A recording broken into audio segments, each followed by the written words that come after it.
Bonjour à tous, je m'appelle Alexandre Vaquier. Bienvenue sur les héros de la vente, le podcast à écouter pour devenir le meilleur vendeur de votre boîte. Nous allons, grâce à des invités exceptionnels, analyser les bonnes pratiques pour exceller dans cette discipline si particulière qu'est la vente. Ce podcast est un projet soutenu par l'entreprise Vyfe, V-Y-F-E, éditeur d'applications de vidéo training pour former et entraîner les commerciaux grâce à la vidéo. Avant d'écouter notre invité, je vous invite à consulter les derniers livres blancs que notre équipe a produits pour vous. L'un est sur la formation des commerciaux et l'autre est sur les meilleurs outils pour exploser vos ventes. Vous trouverez ces livres blancs en téléchargement gratuit sur notre site internet vyfe.fr. Bonne lecture et bonne écoute. Bonjour à tous, bienvenue sur le podcast Les Héros de la Vente. Aujourd'hui, j'accueille Bruno Sola de l'entreprise Business. Bruno, bonjour. Bonjour. Bruno, première question, est-ce que tu peux te présenter les activités du groupe Business ? Bonjour Alexandre, oui. Écoute, le groupe Business est un groupe de formation professionnelle, ce depuis 11 ans maintenant. On est aujourd'hui positionné sur la formation nouvelle génération. On est considéré comme le premier acteur de formation nouvelle génération en France. C'est-à-dire qu'en gros, notre métier, c'est d'accompagner nos clients à développer les compétences de leurs collaborateurs sur 3 domaines, le management, la vente et la relation client. Et le faire en tenant compte des nouveaux modes de consommation de la formation et des apprenants, des nouvelles attentes. Donc former pour performer, former et s'amuser. Donc voilà en gros ce que porte le business au quotidien avec son usine Digital Jump, puisque la particularité c'est que la plupart de nos services digitaux et de formation nouvelle génération sortent de notre propre usine digitale. Super Bruno, merci. Est-ce que tu peux nous dire, aujourd'hui le thème de l'épisode c'est la formation dans la vente. Est-ce que tu peux nous expliquer pourquoi ce thème-là t'est cher ? Et ensuite, on va dérouler, on va essayer de voir les bonnes pratiques pour former des commerciaux. Okay. Voilà, alors pourquoi, selon toi, la formation dans la vente est primordiale ? Alors, notre nom traduit notre vocation chez Business. On me pose souvent la question pourquoi on s'appelle Business ?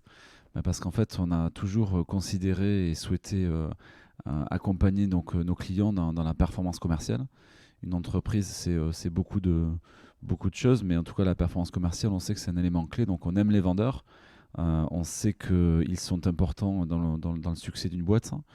Et on sait aussi que les vendeurs ont besoin d'être à l'aise, d'être agiles, d'être prêts face à toute situation pour être performants. Donc, pourquoi la formation est importante pour les vendeurs ? Je dirais parce que c'est un métier très exigeant.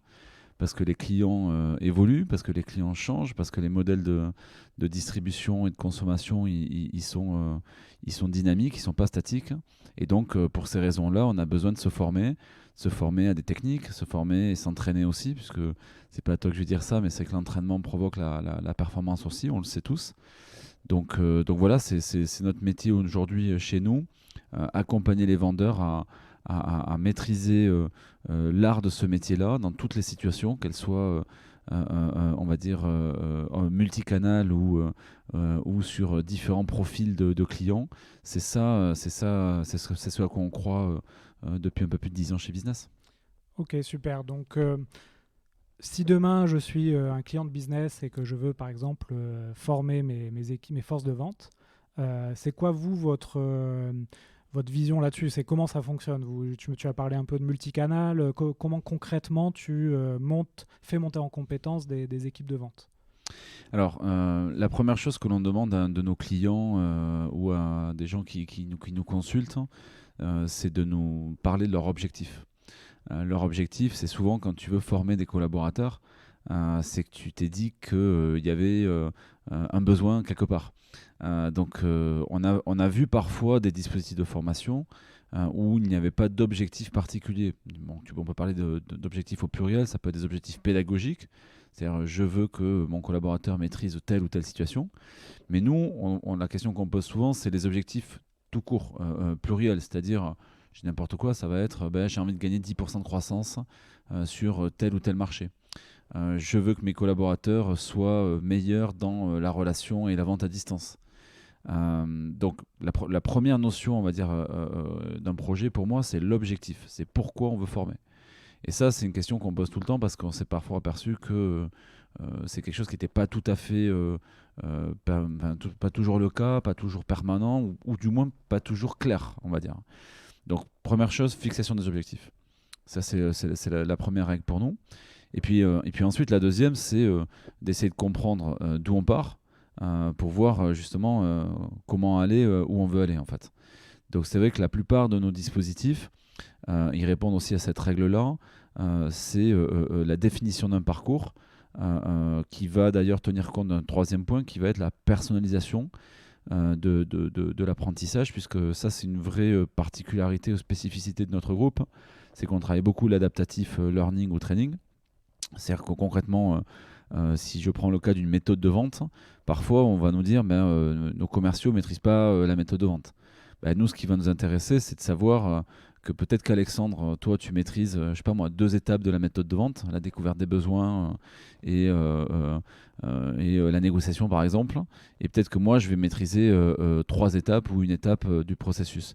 Donc, faut-il former tout le monde à la méthode de vente ou faut-il identifier quel est le niveau de maîtrise de chaque collaborateur dans chaque phase de la méthode de vente et former spécifiquement Alexandre sur la découverte des besoins ou sur les typologies de questions ouvertes, par exemple. Et ça, c'est un troisième point qui est fondamental pour nous, puisque si tu veux, quand tu vas avoir des réseaux commerciaux, que tu leur dis que tu vas les former à la vente, la première réaction des commerciaux, que tu sois manager ou distributeur de formation comme nous, c'est mais je sais vendre en fait. Je sais vendre et je connais la méthode de vente. Donc ce qui est formidable avec la formation nouvelle génération telle qu'on la porte chez nous, c'est qu'on a aujourd'hui des outils qui permettent d'identifier, on va dire, où se situent les collaborateurs en matière de maîtrise, quels sont leurs gisements et sur quoi on peut agir pour leur dire non, je ne vais pas te former à la méthode de vente, je vais te former de manière spécifique à telle étape de la méthode de vente. Et voilà, donc en gros, la personnalisation, c'est les objectifs, bien sûr, l'individualisation, la personnalisation de la formation, voilà des sujets sur lesquels on travaille au quotidien. Ok, très bien. Donc tu as dit plusieurs choses.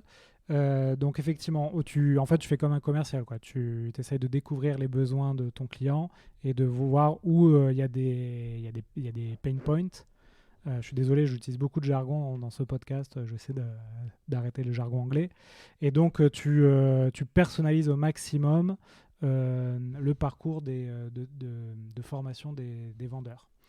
D'accord. Tu as parlé de adaptive learning, c'est ça? C'est la personnalisation, l'adaptative learning. Alors, l'adaptative learning, d'abord, nous, on croit aujourd'hui sur la formation tout public, mais notamment aussi des commerciaux. On a plusieurs bases fondamentales. Donc, j'ai parlé de l'adaptative learning, c'est-à-dire on n'aime pas la formation mouton. On a une punchline chez nous qui dit stop à la formation mouton. Elle s'applique sur les populations commerciales. C'est devons-nous former tous les commerciaux de la même manière? Moi, je ne crois pas. Parce qu'évidemment, tout le monde n'a pas le même niveau de performance, les mêmes aptitudes commerciales, le même niveau de maîtrise, etc. Donc l'adaptative learning ou l'adaptative training consiste à délivrer des programmes de formation, d'entraînement ou les deux à des populations commerciales en fonction de leurs besoins. Et ça, aujourd'hui, c'est ce qui est top, on va dire, dans l'évolution de la formation professionnelle telle qu'on l'apporte chez Business. C'est que c'est des choses que nous pouvons faire. Ensuite, on croit aussi au mix pédagogique. C'est-à-dire qu'en fait, on n'est pas dogmatique chez Business en disant on a une solution qui va couvrir tout le sujet. Donc, tu le sais, on est partenaire et on soutient ton projet, ton entreprise dans ta démarche. Mais l'approche, en tout cas de chez Business, c'est une approche qu'on appelle blended learning ou blended training. C'est-à-dire qu'en gros, on part d'un client et d'un objectif qu'il a. Et derrière, on va bâtir avec lui et ses équipes un programme pédagogique qui va consister à accompagner donc, les collaborateurs sur principalement 3 dimensions. J'apprends, je m'entraîne et je performe. C'est assez simple, mais au final, quand tu as un objectif pour former des gens, tu as envie qu'ils apprennent des choses nouvelles ou qu'ils réapprennent des choses qu'ils auraient parfois peut-être oubliées. La théorie, c'est bien, la pratique, c'est mieux. Donc ensuite, on a envie qu'ils s'entraînent en situation. Et puis surtout, on a envie qu'ils le mettent en pratique sur le terrain et que ça donne des résultats. Donc en fait, l'approche blended learning ou blended training, c'est bâtir des dispositifs pédagogiques avec nos clients qui vont mixer ces 3 dimensions-là. On va, dès le départ, dire à nos clients, on va mettre en place un dispositif qui va mesurer les résultats. Et pour nous, la mesure des résultats, elle est sur 2 dimensions. La mesure de la montée en compétences versus la mise en application et l'obtention de performance sur le terrain. Concrètement, former un collaborateur sur la conquête, par exemple, et la vente, l'idée, c'est de voir d'où il part, de le faire monter en compétence sur les techniques liées à la conquête, de l'entraîner pour voir s'il maîtrise cette technique-là, et puis de voir sur le terrain s'il le met en pratique et s'il en obtient des résultats, et de croiser tout ça. Ok, très bien. Tout à l'heure, tu nous as dit que effectivement, les populations commerciales sont des gens qui te disent je connais la vente. Là, je reviens au tout premier épisode des Héros de la Vente. C'était avec Quentin de Up2 et qui m'expliquait que 2 tiers des commerciaux en poste sont mal formés aux fondamentaux de la vente. Dans les fondamentaux de la vente, est-ce que toi, tu vois quelque chose qui est récurrent, où souvent les gens ont du mal à être bons sur un secteur? Alors, je ne sais pas si c'est dans un des cycles de la vente. Est-ce que tu as un sujet comme ça qui revient très souvent?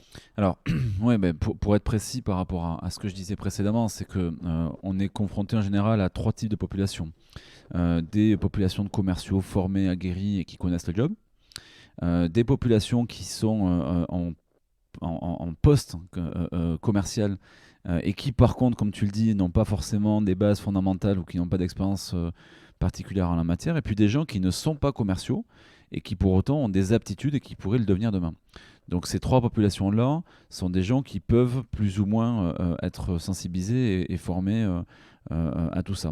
Ensuite, si moi je devais identifier finalement 2 choses qui sont des clés de succès pour moi dans la vente, puisque la méthode de vente c'est une chose, mais les méthodes de vente il en existe beaucoup. Pour autant, elles ont à peu près toutes les mêmes principes fondamentaux. Moi, j'avais toujours retenu 2 choses en fait. Le premier, je pense que pour faire du commerce, il faut quand même avoir de l'audace. L'audace, c'est une vertu, c'est une valeur qui est importante puisque voilà, tu as une démarche proactive. Bien sûr, il faut avoir des capacités réactives aussi, mais ce qu'on aime en tout cas chez les commerciaux, quand on est dirigeant d'une entreprise, c'est la capacité de son réseau à être proactif et avoir cette audace et oser faire la démarche de service, de produit, etc. Et puis la deuxième, ça c'est quelque part, je dirais pour moi la qualité première et peut-être celle sur laquelle on a le plus de besoin en matière de formation, c'est la capacité des populations commerciales à être dans une forme d'excellence de la découverte des besoins clients. C'est-à-dire qu'aujourd'hui, il y a plusieurs manières de vendre, mais en tout cas, ce qui est certain, c'est qu'aujourd'hui, à écouter un client, poser les bonnes questions, cette phase de découverte, on sait qu'elle est la garantie de succès ou d'échec de bon nombre de ventes, que ce soit en matière de service, en matière de produits. Donc c'est vrai que quand tu as déjà l'audace et que tu sais poser les bonnes questions et tant qu'à faire des questions plutôt ouvertes, bah, tu te donnes beaucoup de chances quand même déjà de pouvoir commencer une carrière commerciale. D'accord. Alors justement, j'ai fait un épisode sur la découverte des besoins clients, donc avec Jean-Pascal Mollet, formateur. Que je connais. Tu connais? Ah bah super. Il était à Toulouse là il y a quelques semaines. Il travaille parfois pour nous. Ah super. Une question, alors tu parles de l'audace. Est-ce qu'on peut te former à être audacieux? Bien sûr. Ouais. Bien sûr. Aujourd'hui, j'ai envie de dire que rien n'est jamais gagné, mais rien n'est jamais perdu non plus. En tout cas, moi, c'est la conviction que j'ai. L'audace, ça fait partie, tu le sais, aujourd'hui, il y a une tendance sur les soft skills, puisque c'est une tendance marché aujourd'hui où on s'aperçoit que les softs ont autant d'importance que les hard, voire même plus, en matière d'employabilité ou de compétitivité des entreprises et des salariés. L'audace, par exemple, c'est aujourd'hui une soft qui se travaille, qui se développe, qui n'est pas un acquis. Alors certains, bien sûr, ont de l'audace et sont nés avec. Mais tu vois, moi, par exemple, j'en avais pas. Moi, jusqu'à l'âge de 21 ans, j'étais un garçon plutôt timide, très peu audacieux. Et puis finalement, le fruit de rencontres autour de moi, le contexte dans lequel je me suis trouvé, m'ont fait apprendre, m'ont fait aimer l'audace. Et puis voilà, j'imagine que comme toi, t'étais peut-être audacieux, tu l'es devenu, mais en tout cas pour entreprendre, il faut l'être. Donc oui, moi je sais que c'est pas figé, les choses sont pas figées, et oui, ça s'apprend de différentes manières, aussi bien par de l'accompagnement que par de la mise en pratique, les deux, mais rien n'est jamais figé là-dessus. D'accord. Est-ce que tu as quelques exercices en tête sur ce thème-là, de l'audace, que vous faites en formation, en présentiel ou à distance? Alors aujourd'hui, c'est un peu prématuré pour te parler de ça, mais je vais donner 2-3 exemples. D'abord, on a un projet chez Business qui a vu le jour, enfin qui va voir le jour là au mois de mars. On va lancer la première plateforme de développement des soft skills de France. On s'est associé avec un grand groupe français d'intérim qui s'appelle le groupe Actuel et qui investit beaucoup d'argent avec nous sur ce projet parce qu'on croit beaucoup aux soft, parce qu'on sait qu'elles ont une importance majeure dans la performance des salariés et l'audace fera partie des 95 soft skills qui ont été référencés, identifiés dans le monde et qui ont été, on va dire, analysés comme étant des vecteurs d'employabilité, de compétitivité pour les individus. Il y a 95 de soft skills, d'accord. Voilà, on en a 95, donc dedans, ça fait partie de la liste. Et évidemment, en termes d'employabilité, en fonction des jobs, des opportunités, le classement n'est pas le même si tu veux. Mais aujourd'hui, on connaît à peu près les 10-15 les plus plébiscités. On pourra te faire passer tout ça. Mais en tout cas, sur ça c'est un premier projet qu'on va lancer. Ça va s'appeler onvasformer.fr.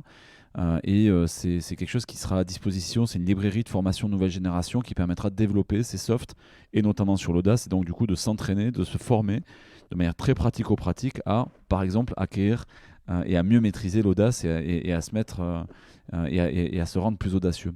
Ensuite, dans notre quotidien, l'audace, en fait, on la travaille notamment sur les populations commerciales parce que on la travaille de différentes manières. D'abord, je l'ai dit tout à l'heure, on croit au mix pédagogique et au blended. Le premier volet, en tout cas de l'audace, c'est la confiance, c'est-à-dire donner confiance aux populations commerciales. Leur donner confiance, ça veut dire leur donner évidemment le bagage pédagogique dont ils ont besoin, qu'ils maîtrisent bien leur offre, qu'ils maîtrisent bien leurs produits, etc. Et c'est sûr qu'on est toujours plus audacieux quand on a une confiance en soi et une confiance en son entreprise, en son produit. Ça rend beaucoup plus audacieux, on va dire. Mais ça fait pas tout, parce qu'à un moment donné, il faut aussi se jeter à l'eau. Et se jeter à l'eau, c'est, tu sais, des fois dans la vie, on te dit, teste-le, tu verras, c'est pas si compliqué. En fait, la mise en situation, le training permet de désacraliser ou de démystifier parfois des situations sur lesquelles on se dirait, moi je suis pas capable, je vais pas oser faire ça. Donc le training est une belle démarche, on va dire.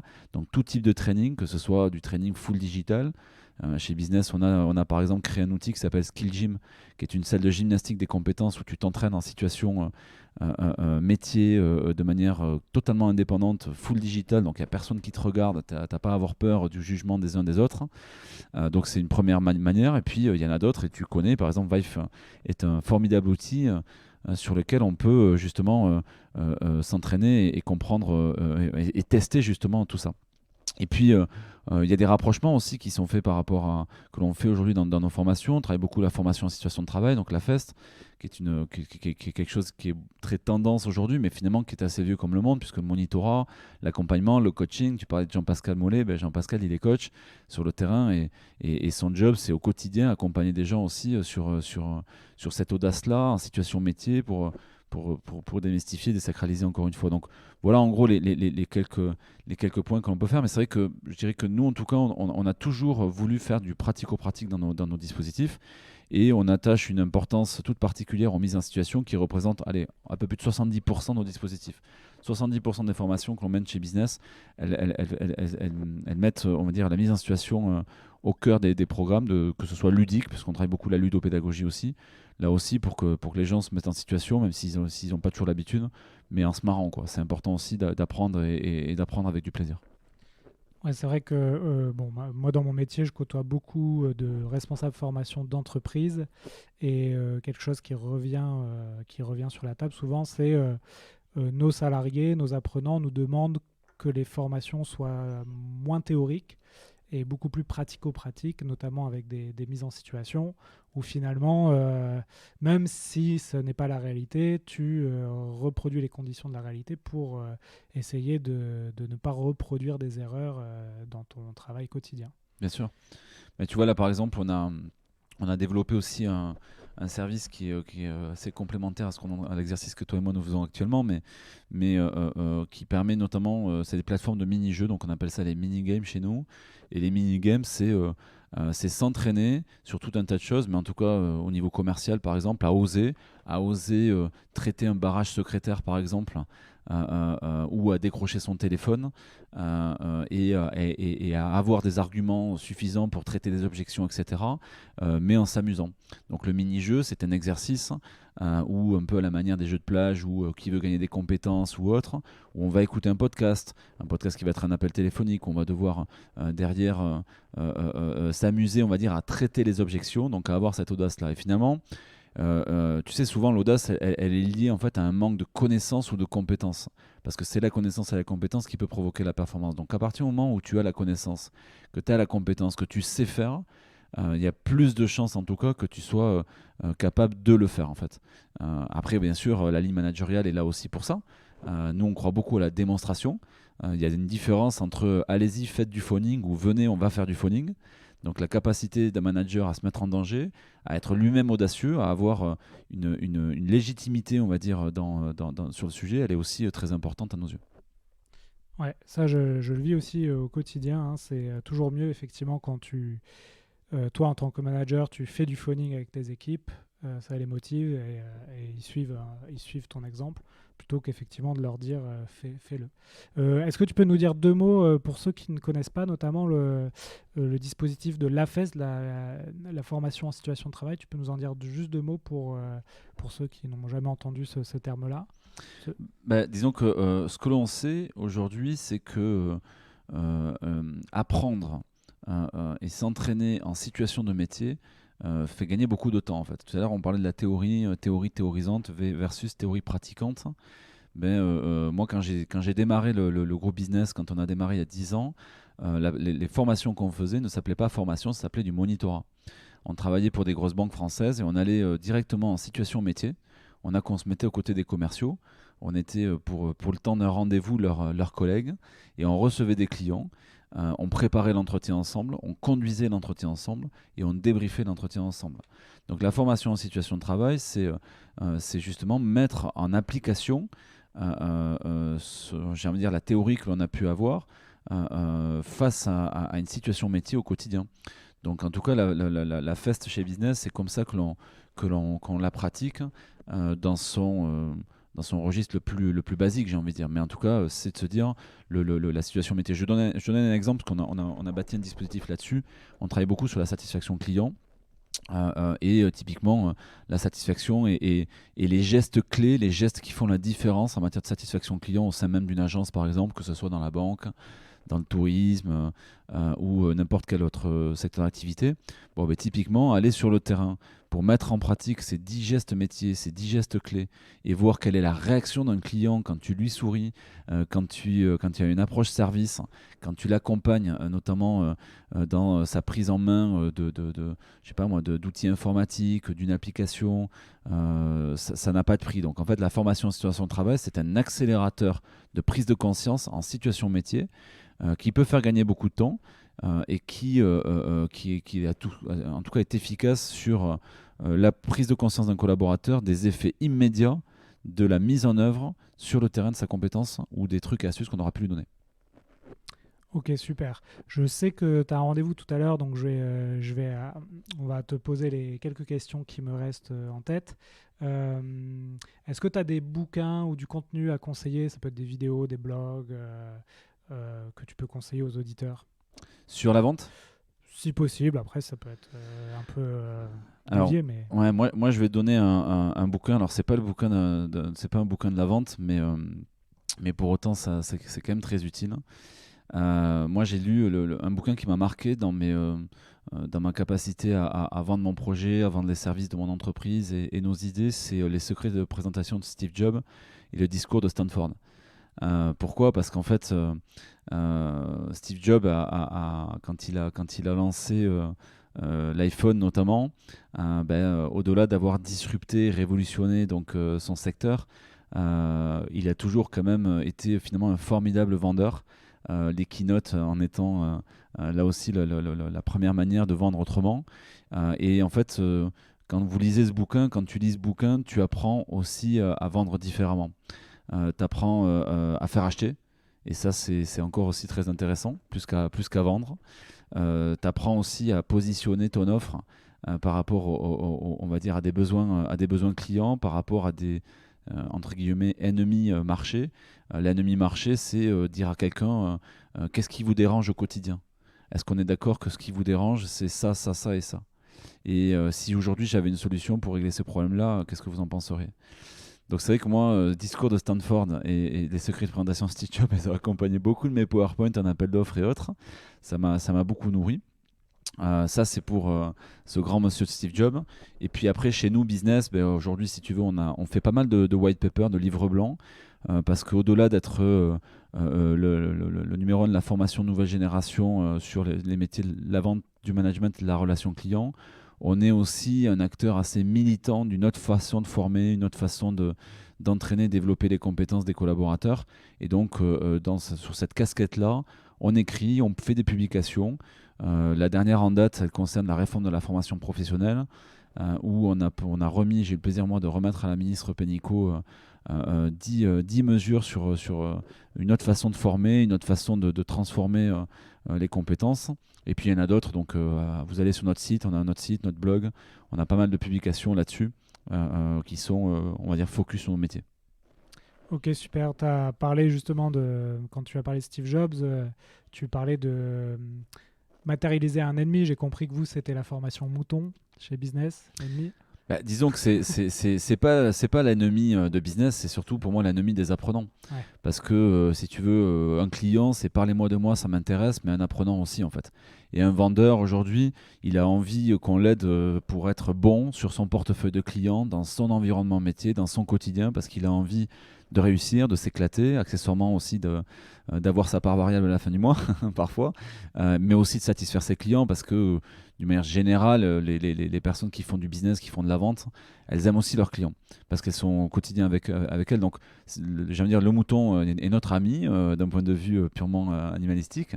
Mais au-delà de ça, non, c'est plutôt l'ennemi, on va dire, de la formation d'aujourd'hui et du fait que les modes de consommation ont changé. Tu vois, quand tu vas sur Netflix, aujourd'hui, on te propose des contenus qui ressemblent à peu près à ce que tu aimes bien. Ça te fait gagner du temps, ça t'empêche pas d'aller en choisir un autre.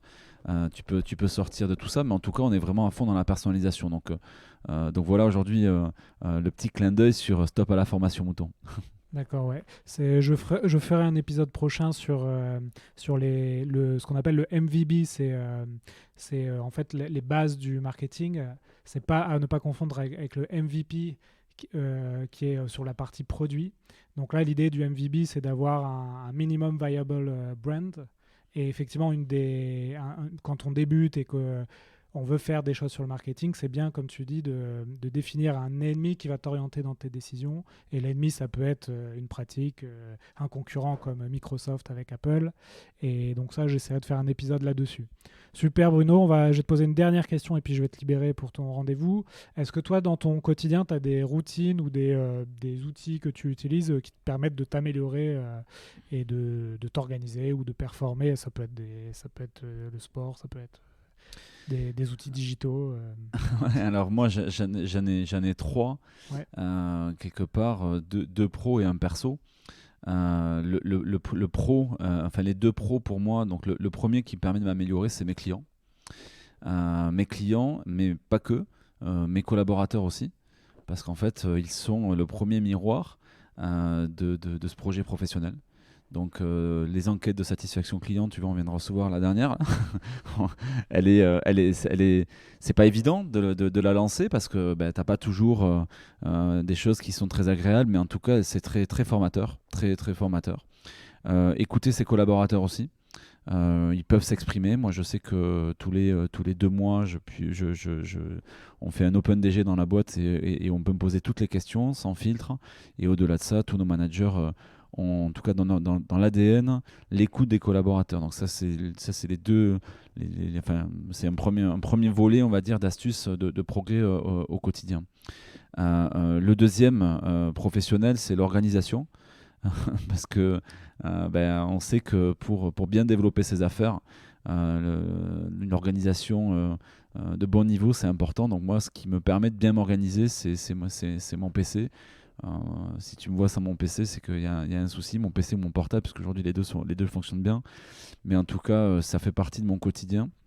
Et puis après, le troisième point, puisqu'il ne faut pas l'oublier, c'est ma famille.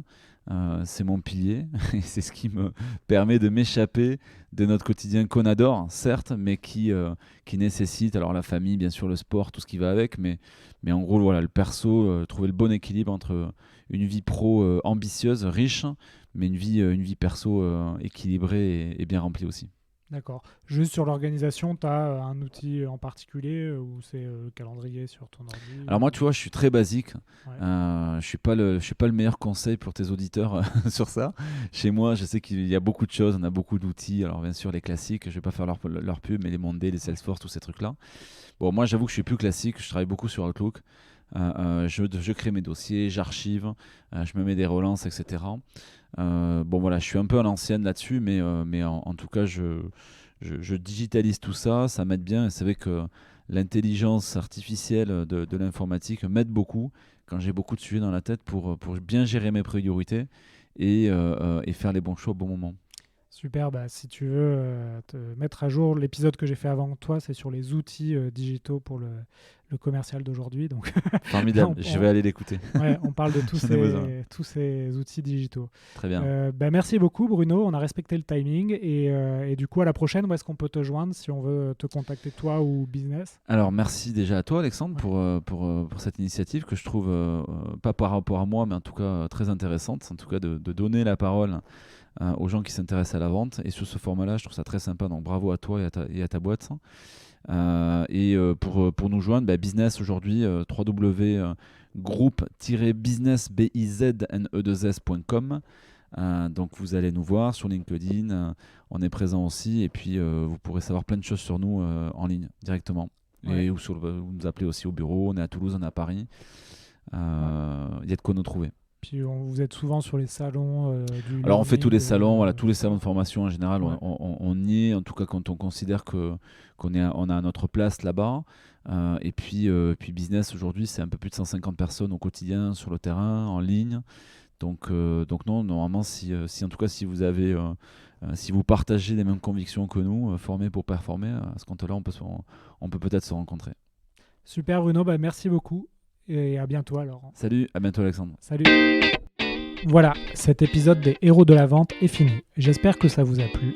Si vous voulez continuer à apprendre sur le thème de la vente, vous pouvez consulter gratuitement du contenu sur mon site web vive.fr. Vous y trouverez des e-books à télécharger en accès libre. N'hésitez pas aussi à me contacter sur LinkedIn pour me proposer des sujets ou des idées d'interview, ou simplement si vous avez des questions ou un feedback à me donner. Enfin, afin que ce podcast se fasse connaître, vous pouvez le noter 5 sur 5 sur iTunes pour que je puisse monter dans les classements. C'est vraiment important. Merci et à la prochaine!